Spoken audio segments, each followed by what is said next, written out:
Hey guys, welcome back to the channel Opinions Matter, and today we are going to talk about the Betafpv Pro Series flight footage, recommended batteries.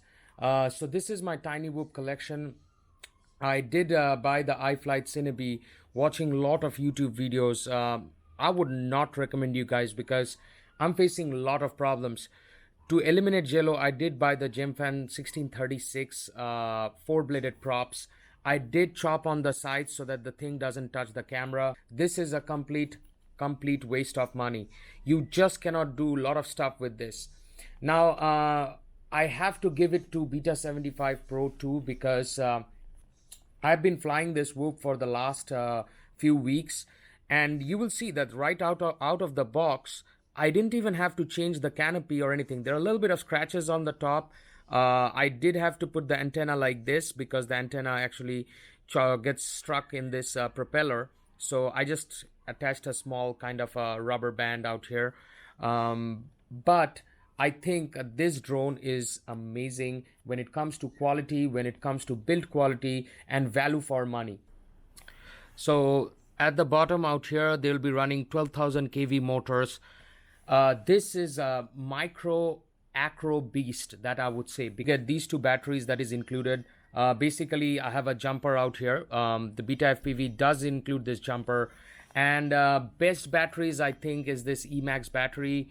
Then we have this GNB battery. I think they're called the GNB 450s. As you can see, I've lined up 14 stacks of this. I've got a lot of collection of these batteries.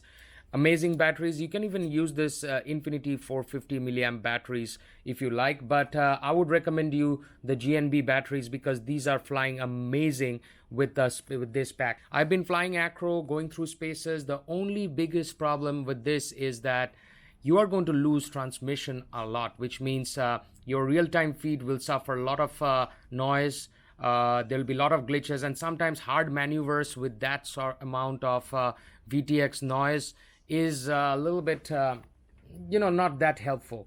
Best of the best quad, I will have to give it to the Toothpick because this is the best quad. But the problem with this is that I think this was only this unit's problem. I had flew this maybe once, just powered it on to check the PIDs and found out that the camera is not working. So Happy Model did contact me. They said that they will send a camera to me, and that is how you take care of your customers. iFlight, on the other hand, I did have a customer service complaint, and I did write to them that my FRSKY is not syncing up properly, guys. What's going on? My camera is having problems.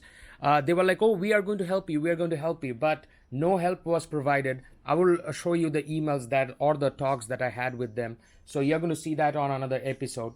If you are skillful enough and if you want to learn FPV freestyle, this is the guy that you are going to begin with.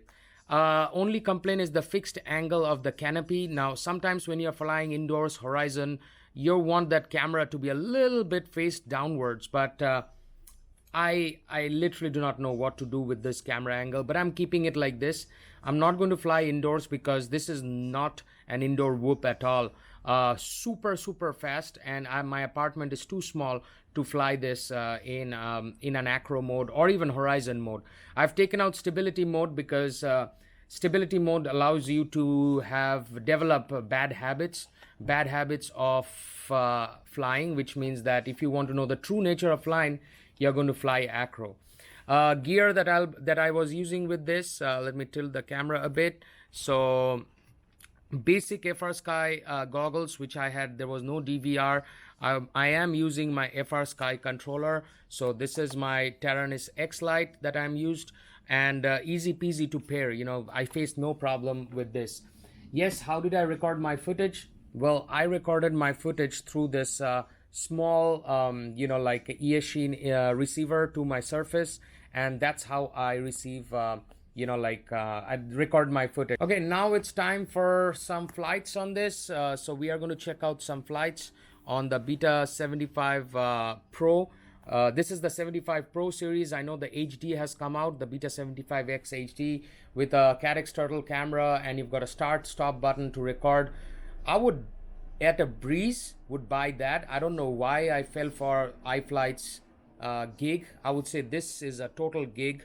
No serious, I wasted my money on this. So please, please, please do not buy this iFlight Cinebi. It's not worth it. At that amount of money, you can buy these two together. You will have more fun with these two rather than this alone. I went through 3 times. I've got 3 backup frames now, and I've changed the frames because I was taking crash. This is horrific in 2S. I don't know, a lot of YouTubers are recommending to buy the 2S. No, do not run it on 2S, run it on 3S. You will see better flight performance. Yes, it's meant to do cinema stuff, but it's like a bus. You push the throttle all the way to 95% and you'll still not get maximum throttle out of this. So this is totally out of the question. This, I would say, is amazing. This is the best. Now let's go ahead and watch some footage. Alrighty guys, so time for some flight, and the question always comes is that how much you can fly and how good it is fighting the winds. So right now, if you look closely, I'm actually flying in a field right now. This is our drone field, and it was having round about 7 to 8 knots of wind. That's a lot windy, you know, like, and this quad was like, the performance on this quad was amazing. Yes, you might be seeing some warning or prompt showing land now, negative battery voltage is less, just because I had put a jumper on the second JST, and I was like, I'll stretch it to like 3.4. I usually, everybody does it 2.9, but I usually take it to 3.4. I would have had proper flight. It's so fun to have acro with this, and woo, I went through that.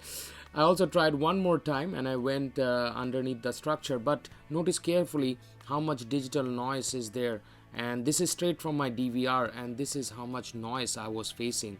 The video was chopping off, the feed was getting lost, and I'm 100% sure they have fixed that stuff in their 75 HD version, which is already released.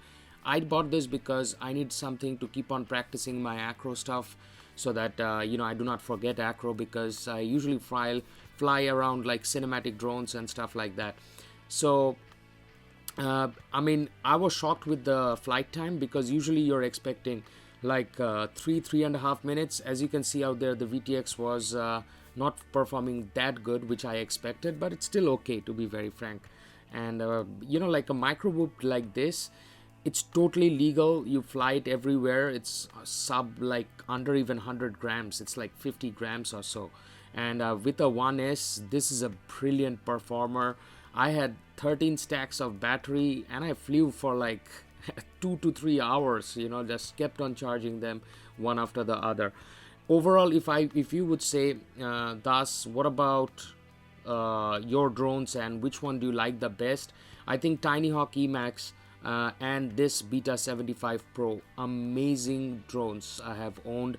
I've already crashed the Emax just by learning acro. As you can see right now, that I have more or less masterized acro. I'm just not doing any turtle mode yet, but yeah, that flight was an amazing flight. I highly recommend you guys this.